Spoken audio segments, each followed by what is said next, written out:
Kanye West made headlines over the weekend when he went on Saturday Night Live and wore a Make America Great Again hat. He also criticized Democratic policies and liberal bias in the media. They bully me. They bullied me backstage. They said, don't go out there with that hat on. 90% of news are liberal. That's one always Democrats. You know, it's like a plan they did to take the fathers out of the home and promote welfare. Does anybody know about that? That's a Democratic plan. They say, how could you like Trump? He's racist. Well, if I was concerned about racism, I would have moved out of America a long time ago. Our next guest is someone that Kanye West is actually a fan of. They're friends, communications director at Turning Point USA, Candace Owens. Candace, thanks so much. I remember when you spoke out in favor of the president and then Kanye liked what you said and y'all became friends and met. What was your reaction as to what he did in the after show at Saturday Night Live? Oh, my goodness. I had tears in my eyes. I cannot tell you how happy I have been for the last 24 hours. A much-needed reprieve from the Brett Kavanaugh debacle was Kanye West stepping on stage and saying what has been needed to be said for a very long time. Look, there is no doubt that he is one of the bravest men in America right now. The left has declared war on our American values, and Kanye is fighting the cultural front. Yeah, here's what the president tweeted out afterwards. Like many, I don't watch SNL, even though I past hosted it. No longer funny, no talent or charm. It is just a political ad for Dems. Word is that Kanye West, who put on a MAGA hat after the show, despite being told no, was great. He's leading the charge. So this was in the after the show when he was there, and evidently the crowd started hissing, and the cast was rolling their eyes. But he has not paid a price at the, I guess I would normally say the record store, but in the music industry yet. He's still selling well.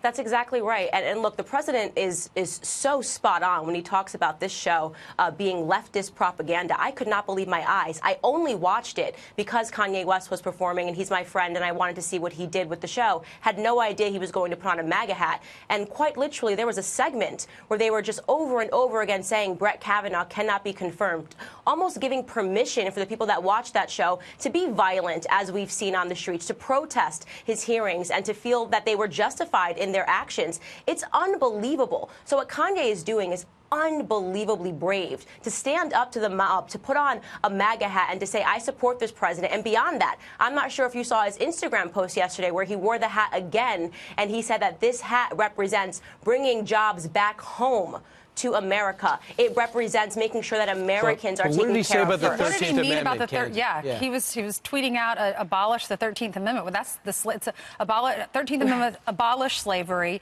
and involuntary servitude, and also allowed prisoners to be used as slave labor. What did he mean by that? He kind of walked it back in the next few tweets after that. That's correct. He walked it back. I think that it goes back to what Kanye said about slavery being a choice. I think in many ways, Kanye believes that the amendment did not abolish slavery whatsoever, and we very much are still slaves. And that's something that he's been fighting and has been saying that. So I'm not sure exactly what he meant by saying abolish the 13th Amendment, but I do know that he believes, as I do believe, that black people today are still enslaved. Today, mentally, in the past, it was our bodies that were enslaved. Right. And Reconstruction, we know, is a disaster. If we did it right in the 1860s, we wouldn't have had a 1960s, but we didn't.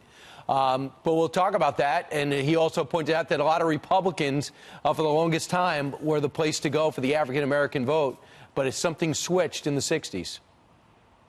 That's correct. And I've spoken about this all the time with Lyndon Baines Johnson, which in our school systems, it is taught to us that Lyndon Baines Johnson is the best president that ever happened to the black community, which could not be further from the truth. His Great Society Act, which proliferated the welfare state. Think about what that's brought Americans today. $22 trillion paid into the welfare system, and black Americans are poorer today than we were in the 1960s. Even though that might not have been intentional, it's been the unintentional consequences. Candace Owens, thanks so much.